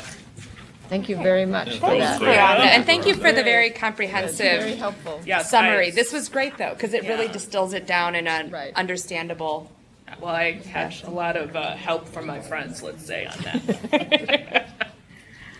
All right, so next up we have Rails board member reports. This is the part of the meeting where Rails board members can share any news they have about their libraries or things that they would like everyone to know about. Does anyone have anything they'd like to share? I do. Okay, Paul. Our library celebrated our And second, I'm sorry, what library are you at again? the Fountaindale Public Library District in Oh, Bolingbrook, right, Illinois. right. Okay. Also home to a Rails service center. Actually, our library was proud to celebrate our second graduating class through Career Online High School, which Ms. Rhonda Pitchford actually attended our ceremony. That's great. We had our district served by 2 state representatives, both attended and gave commencement speeches, which I thought was wonderful. This is a program that Rails provides support for through the platform fee, which makes it more affordable for libraries to provide this service to their community. If you're not familiar with it, Career Online High School is an accredited high school degree program where individuals who have not attained their high school diploma can acquire it through, I would say, a rigorous online academic program, and also an academic coach. Yes, with an academic coach, and we provide support from our staff as well to make sure that our potential graduates can make it to graduation. We do a very nice ceremony. We do the robes. We do the graduation photos.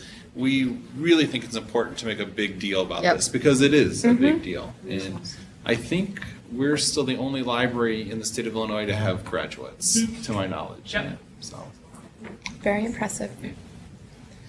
Piggybacking off of you, my library, Carroll Stream Public Library, is also, I'm just going to read it, offering full scholarships to career online high schools as well. Applicants need to have a valid Carroll Stream library card, and we are very excited to offer this as well. So Great. That's fantastic. So we'll hopefully be hearing in the future some graduates. Some yeah. graduates. Great. That's wonderful. Well, not quite as exciting, but I wanted to mention that Kathy Parker and I are going to be doing a webinar series through the American Library Association this fall. It's a public library director boot camp for people that want to learn the basics about what you need to do to be a hopefully an effective public library director is the goal. So we will be there's a short Q&A that we'll be doing to kind of tell people about it in September, and then it will be happening later this fall. So we're very excited about that. It's a 3-part webinar that will be covering everything from finance to policies to HR, board meetings, insurance, also we're going to cram a lot into 2.5 hours, but we're very excited about hopefully helping, again, newer library directors or people interested in becoming library directors understand more what you need to do. So any other news? I do. Kate, Sue from Fantastic. Kewanee. Hi, Sue. On Monday, Congresswoman Sherry Bustos is going to be visiting our library as part of a day in the life of Sherry Bustos, and a national reporter is going to be also documenting what's happening. And she's part of, let me make sure I've got this straight, she participates in the Library of Congress surplus books book program, and she'll be donating books to our library on that day also. Wow. So, That's wonderful. Sue, wonderful. Yeah. That's exciting. We'll look pretty- forward to pretty hearing neat. how it goes next month. Yeah. I'll be happy to report on that. Great. So, that's all I have. That's a lot, though. Any other news? Thank you for our books, by the way. You're welcome. Enjoy that light bedtime reading. I will enjoy. All right, so the last thing before we adjourn is agenda building for the next Rails board meeting.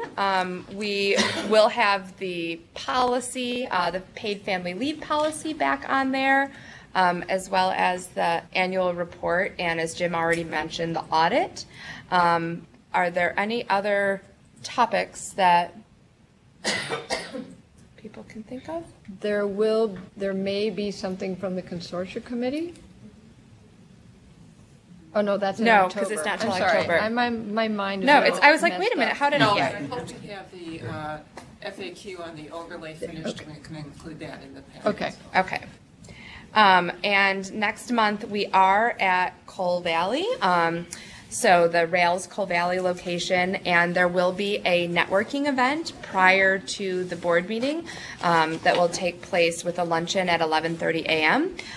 Emily will send an email regarding attendance. If you would like to go the day before, there is usually a dinner the night before if you don't want to drive to Coal Valley in the morning. I would please implore you to respond to Emily in a timely fashion so that she does not lose all of her beautiful hair in trying to contact people. That is something that I know can be one of the most challenging aspects of trying to finagle us and wrangle us, is hearing back. So please respond back to her, even if it's just to say, I will not be attending, so that she is aware as soon as possible. It still counts towards a quorum though, right? If we're teleconferencing it. It does, absolutely. Yes, but just for arranging hotel rooms and knowing who's going to be where, there's a lot of pieces to the puzzle. Also, if anyone would like to carpool, I had mentioned this several months ago. I know Gwen thought maybe, please let Emily know, and she can send that out. I'm happy to carpool. Kathy Parker was my carpool buddy, and so I'm happy to carpool with someone else, or I might hitch a ride with some of the Rails staff. It's always more entertaining when you're in the car with someone else, although audiobooks, right? So, so that is everything. Unless anyone has any other agenda building items. All right, well then I declare the meeting adjourned at 3:03 p.m. Thank you everyone and have a wonderful weekend. Thank you. Bye everyone. Thank you.